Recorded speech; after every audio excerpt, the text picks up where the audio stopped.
Hey everybody, welcome to this week's community gathering video. I'm so excited to be in your living room, to be on your phone, be on your tablet, be on your laptop, whatever means you're watching this video. I'm so excited to be a part of your week that you might be able to continue to engage with what we're doing at the 456. This past Sunday, I preached over Colossians 2 verse 8, which says, "See to it that no one takes you captive through philosophy and empty deception according to the tradition of men, according to the elementary principles of this world, rather than according to Christ." We discussed and talked about how Paul's intention here throughout the book of Colossians is to point them to the truth of Jesus. And in the midst of this, he's also kind of combating what's going on in the church of Colossae at the time. They have this teacher that's rising up that seemingly is kind of teaching a mixture of a misunderstanding of Jewish tradition as well as pagan traditions,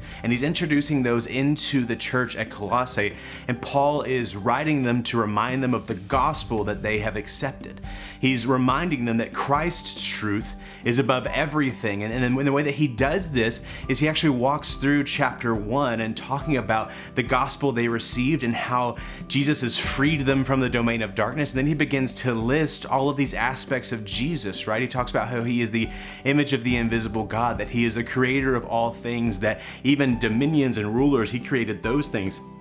He was the first to be resurrected from the dead so that he would be over everything. And so Christ's truth is over everything. Christ is over everything. And so he's establishing kind of in chapter 1, Christ's authority over all, that he created all things, including your worldly understanding of leadership and rulers and kings and all those things. Listen, Christ even created those for him. So he is over those things.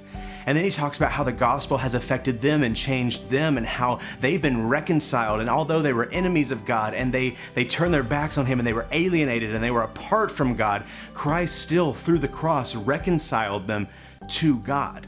And so he's talking about how this gospel, this truth of Jesus is over all, is over everything. And then he gets to this point in chapter 2 where he says, "See to it that no one takes you captive through philosophies or through empty deceit, according to the elementary principles of the world and not according to Christ." And so what he is saying is don't fall captive to the lies of the world. Don't fall captive to the lies of what's going on out there.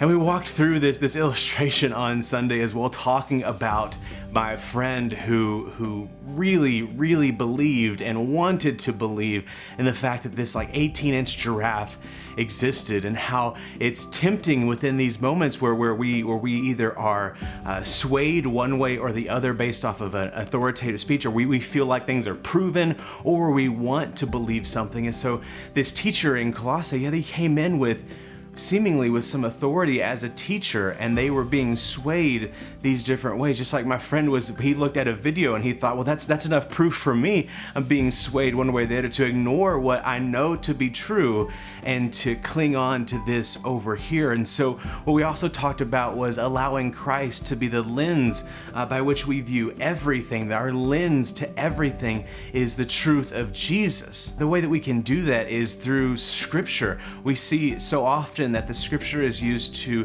point out and expose the things of God and show us who God really is, show us who Christ really is, show us who we really are in him. And so a way that we can use that lens or have Christ's truth be a lens is by allowing Scripture to be a prominent part of our life, as well as community. And we see that the fellowship of believers, of brothers and sisters in Jesus, we are used by God to encourage one another, to build up each other, to point each other to the truth, to remind each other of who we are, to remind each other that we are forgiven, to remind each other that we are loved and that we are righteous and that we are holy. And I don't mean to make a duality of Scripture and community, but rather Scripture and community, and then all of these things that God has given us to feed into Christ being our lens, being the means by which we view everything.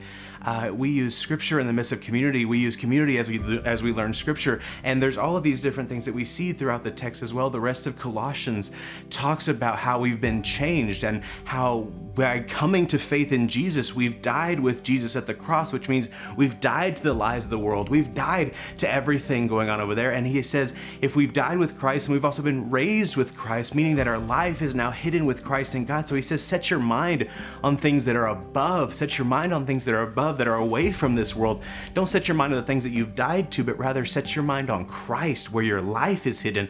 That's what he says. We as believers, let's allow ourselves for Jesus' truth, Christ's truth, to be the lens to everything, the way that we understand everything. And that speaks to our self-image, it speaks to our marriages, to our family life, that speaks to our friendships, that speaks to our work life and our school life. We talked a lot about that on Sunday.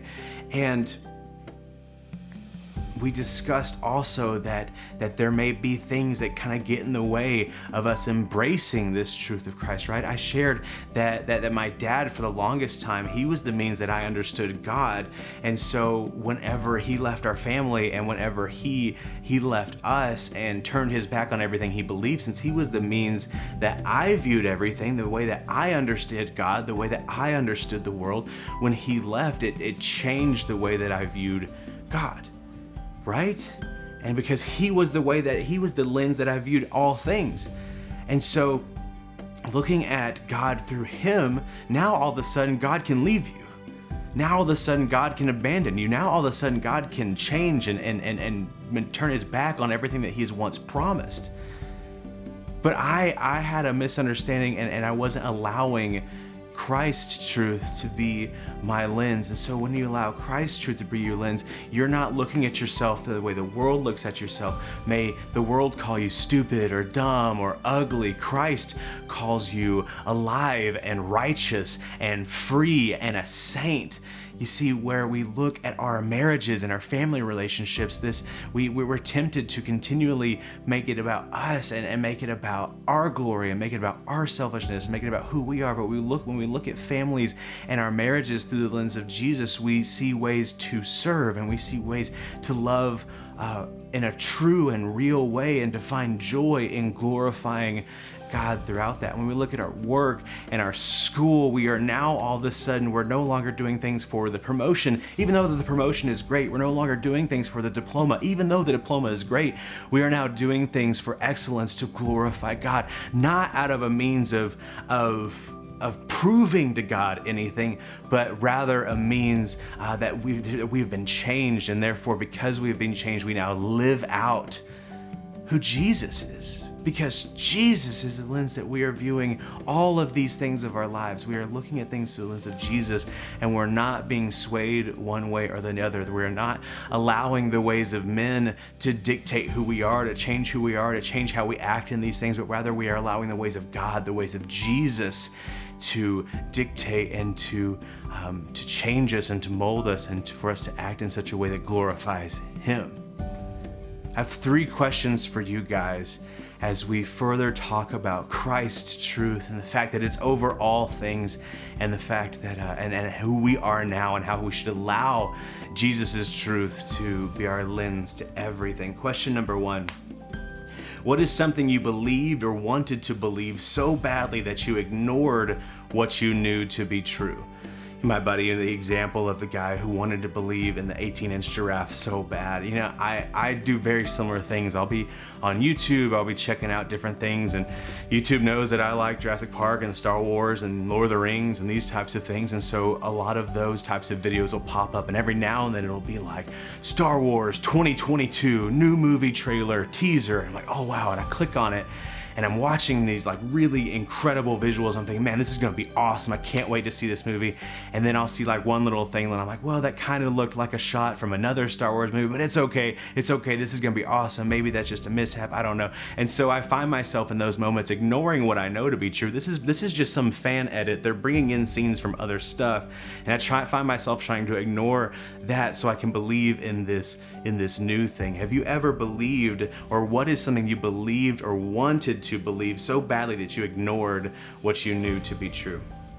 Question number 2, What in your life has held you back from embracing the truth of Christ? What in your life has held you back from embracing the truth of Christ? You see, for me, I talked about my dad. I talked about how my dad was this lens that I understood God through. And for a lot of people, I know that it's doubt. They'll hold on to their doubt more tightly than they'll hold on to Jesus, or even their misunderstandings. And so they'll allow a selfish misunderstanding of the scripture or selfish misunderstanding of the gospel to dictate how they view everything concerning God, how they view everything concerning Jesus, because they're so caught up on that one misunderstanding, because they want to hold so tight onto that. And it could be out of selfishness, but it also could be because that was where they came to whenever they first came to the Lord or something like that. So anyway, what in your life has held you back from embracing the truth of Christ? And question number 3, what are some ways your perspective has shifted when you've allowed Christ's truth